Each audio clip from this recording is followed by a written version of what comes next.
Ya, terima kasih Anda masih bersama kami. Kita masih membahas terkait dengan mencari solusi terkait dengan masalah ketersediaan air bersih di Kota Makassar. Nah, kita ketahui di beberapa titik ada permasalahan tidak mengalirnya air dari pihak PDAM dan ada pihak dari SPAM, Asosiasi Sarana Penyediaan Air Minum, yang kemudian coba memberikan solusi kepada pihak pemerintah maupun pihak PDAM. Solusinya seperti apa sebenarnya sekarang ini, Pak? Tadi Anda mengatakan Anda kemudian terlibat membantu masyarakat menyediakan air bersih melalui sistem yang Anda gunakan, dan ternyata ini tidak mengambil air dari pihak PDAM, tapi Anda memberikan sumber air tersendiri, yaitu melalui dengan menggunakan sistem sumur bor, ya, begitu ya. Bisa dijelaskan ini di beberapa titik di Kota Makassar sudah ada, dan proses penyaluran ke masyarakat apakah dipungut biaya? Jadi solusi yang saya tawarkan untuk pemerintah yang pertama, kalau memang tidak mampu debit air, air baku, kita cari sumber air baku lain yang jangan mengandalkan hanya bilik-bilik, leko pancing. Yang jumlah penduduk setiap tahun kan bertambah. Dan sumber air lain itu melalui sumur bor. Sumur bor. Yang kedua, kalau seumpamanya pompa tekannya masih kurang atau minim, itu kita bisa dirikan beberapa tandem di beberapa tempat reservoir. Jadi di mana lemah di situ PDAM dalam mengalirkan air, itu kita dirikan tower air yang secara gravitasi dia akan membagi ke wilayah masing-masing, ke beberapa RT, ke beberapa RW. Ini yang saya lakukan selama ini juga. Jadi ini sedang berjalan, ya? Iya, sedang berjalan. Jadi di SPAM itu ada program andalannya namanya PAMSIMAS. PAMSIMAS ini bekerja di seluruh tingkatan kota, di seluruh kabupaten kota di seluruh Indonesia. Bukan hanya di Makassar, bukan hanya di Sulawesi, tapi di seluruh Indonesia. Sumber airnya dari sumur bor? Airnya dari sumur dalam. Jadi saya rasa kalau pemerintah menganggarkan serius, saya rasa solusi masalah sejauh ini yang Anda jalankan melalui sumber air dalam atau dari sumur bor ini, apakah bisa memenuhi kebutuhan warga Makassar? Bisa. Terkait dengan kualitas airnya? Kualitas airnya setiap hari kita cek juga, dan itu sumur dalam. Itu adalah sumber mata air. Mata air diambil dari perut bumi. Dan ini saya rasa lebih bersih daripada yang ada kita nikmati sekarang, karena itu langsung alami dari dalam tanah. Dan itu bukan kita ambil air permukaan, karena air permukaan itu berada di atas bebatuan. Kalau kita mengambil dari bawah bebatuan, di bawah bebatuan. Khusus di Kota Makassar, contohnya di satu titik begitu ya, butuh kedalaman berapa panjangnya, kedalaman berapa dalamnya begitu untuk kemudian bisa mendapatkan air bersih dengan kualitas yang baik melalui proses sumur dalam atau sumur bor ini? Sebenarnya tergantung struktur bumi sebenarnya, karena di dalam setiap daerah berbeda-beda. Ada yang 43, kayak saya 43 meter. Ya, sudah bersih. Kemudian teman-teman yang lain itu ada sekitar 150, ada 120, ada 80, bervariasi. Mereka ini menjalankan setiap hari, membagi air. Bahkan sekarang ini saya canamkan ke teman-teman, tolong yang punya pickup dan tandem, tolong bagi-bagi air ke seluruh penduduk di wilayah Kota Makassar, supaya mereka ini merasa terbantu. Keberadaan SPAM itu merasa dimiliki semua warga.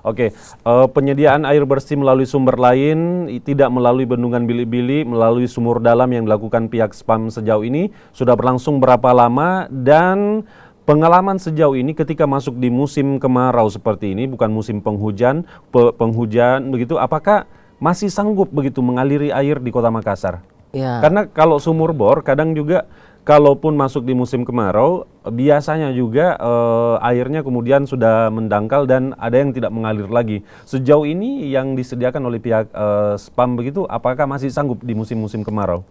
Kalau tempat saya masih sanggup. Cuma persoalan kadang kala pompa, karena dia beroperasi 24 jam. Saya matikan itu 1 kali 1 bulan. Jadi 3 pompa saya itu bekerja 24 jam mengaliri masyarakat. Dan ini yang kita kontrol ke masyarakat setiap hari. Bahkan tadi malam itu saya sempat keliling di warga untuk memantau situasi. Beberapa kendala memang kita temui, karena kalau pompa lama kan tidak bekerja maksimal. Dan bisa diperlihatkan mungkin di kamera. Kita ini beberapa contoh ini kamera. Di wilayah kami itu saya sekarang mengalir 430, dan kalau ini dicanamkan di beberapa tempat dan di mesin-mesin itu diganti yang baru, saya rasa krisis air bisa teratasi sedikit-sedikit. Nah, yang ada di foto ini apa ini, Pak? Bisa dijelaskan? Ini contoh sarana saya yang selama ini masyarakat Manggala di beberapa lima perumahan itu nikmati. Bahkan perumahan dosennya Unhas dia nikmati ini.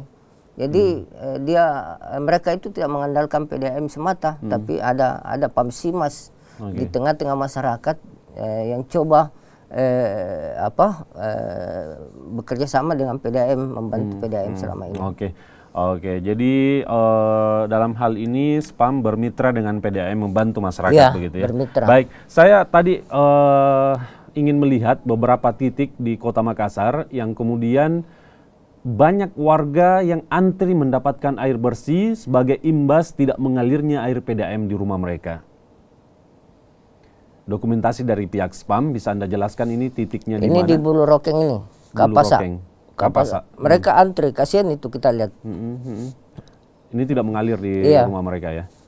Ini potret Kota Makassar sekarang dan pemerintah harus melihat ini. DPR harus melihat ini. Pemerintah saya rasa harus turun tangan. Membantu warga, kasihan lihat aja. Cergen berserakan di mana-mana, mereka antri untuk mendapatkan air bersih. Ketika masyarakat tidak mendapatkan air melalui PDAM karena stok air baku, kemudian pompanya yang lemah misalnya, maka pemerintah di sini harus memiliki peranan untuk memberikan bantuan-bantuan air di setiap titik begitu ya? Iya, PDAM selama ini sudah berupaya, tapi kan alatnya juga terbatas, mobilnya juga terbatas. Menjangkau keseluruhan wilayah Kota Makassar saya rasa sangat sulit untuk dia tangani. Saya aja biasa nelpon ke sana 1 hari 2 hari baru datang. Padahal kalau kita butuh air sekarang, coba tahan aja 1 jam tidak minum, atau kalau ketika mau minum ditahan 1 jam. Bagaimana hausnya rasanya? Bahkan ada di beberapa titik yang kemudian juga mendapatkan imbas tidak mengalirnya air PDAM, tempat pengisian air minum, air galon itu juga bahkan tidak beroperasi. Masyarakat juga bahkan kesulitan untuk mendapatkan air minum begitu ya. Ini begitu dampaknya begitu luar biasa dirasakan masyarakat. Tadi dikatakan ada beberapa solusi yang sudah disampaikan oleh Pak Usni. Ada solusi lain lagi yang kemudian ditawarkan kepada pemerintah? Saya rasa itu aja Pak, dan harus pemerintah membuat program baru. Bukan hanya PDAM dalam hal ini bekerja menuntaskan persoalan air bersih, tapi sumber air baru itu yang dicoba dibuat program oleh pemerintah. Contoh pengolahan air secara kayak PAMSIMAS itu bisa dilakukan di beberapa tempat, dan ini bisa membantu sekali masyarakat. Sebenarnya masyarakat juga tidak harus menunggu bentuk program dari pemerintah. Secara mandiri juga mungkin bisa dianjurkan kepada masyarakat begitu ya, meskipun di rumahnya sudah teraliri air PDAM. Untuk mengantisipasi itu juga mungkin masyarakat dianjurkan juga untuk membuat sumur bor. Tapi kalau sembarang membuat sumur bor itu lagi kualitas air bakunya itu yang harus dipertanyakan. Jangan sampai kan sekarang kan di kalau perumahan, di SPAM ini ada proses untuk menjaga kualitasnya nggak? Ada. Itu seperti apa prosesnya? Jadi itu dijauhkan dari jamban, ya kurang lebih 9 meter, harus jauh dari septic tank. Itu harus minimal itu ya. Kemudian kita lihat sumber air yang memang bagus untuk kita manfaatkan. Contoh dekat waduk atau dekat danau, itu semua sumber-sumber air bagus. Baik. Jadi di mana penduduk sekitar itu tidak ada. Jadi pasti sumber airnya bagus, karena jangan sampai masyarakat mengebor turun ke bawah, dia tidak mendapatkan air yang diharapkan. Sebagai ketua dari Asosiasi Sarana Penyediaan Air Minum, apa kemudian harapan Anda kepada pihak PDAM, pihak pemerintah terkait dengan masalah ketersediaan air bersih di musim kemarau ini? Jadi harapan saya kepada pemerintah, mari kita duduk sama-sama membicarakan hal ini. PDAM di mana kekurangannya kita buka-bukaan aja. Pemerintah apa tugasnya? Apakah dia bertanggung jawab membiayai ini proses penyediaan air bersih sampai tuntas? DPR mensahkan dan lain sebagainya. Saya rasa itu Pak. Harapan saya tidak muluk-muluk, cuma itu aja. Baik, tadi disampaikan juga pihak dari asosiasi ini menyediakan beberapa sarana air bersih di Kota Makassar melalui proses sumur dalam atau sumur bor begitu di beberapa titik begitu. Lalu kemudian ketika masyarakat ingin mendapatkan bantuan dan ingin mendapatkan mungkin pengarahan terkait dengan air bersih ini dari SPAM, bagaimana mereka bisa menghubungi pihak asosiasi? Jadi kantor kami ada di Manggala, sekretariat kami. Sekarang sudah 3 lantai dan itu ada telepon 24 jam. Silakan disampaikan. Di 0411-895-2076. Sekali lagi. Jadi nomor telepon SPAM Kota Makassar dan SPAM Provinsi Sulawesi Selatan itu di 0411-895-2076. Oke, alamatnya di Jalan Desupu, lorong Kampung Nipa-Nipa. Oke, baik. Pak Husni Mubarak, kita berharap masalah air bersih di Kota Makassar ini tidak berlarut-larut, tidak terulang dari tahun ke tahun. Ada solusi dan program yang harus benar-benar diberikan kepada masyarakat agar permasalahan air bersih ini tidak merugikan mereka begitu ya, karena kebutuhan air bersih adalah kebutuhan dasar yang setiap rumah tangga membutuhkannya begitu. Terima kasih Pak Husni Mubarak atas kesempatannya memberikan sedikit solusi begitu terkait dengan permasalahan ketersediaan air bersih di Kota Makassar.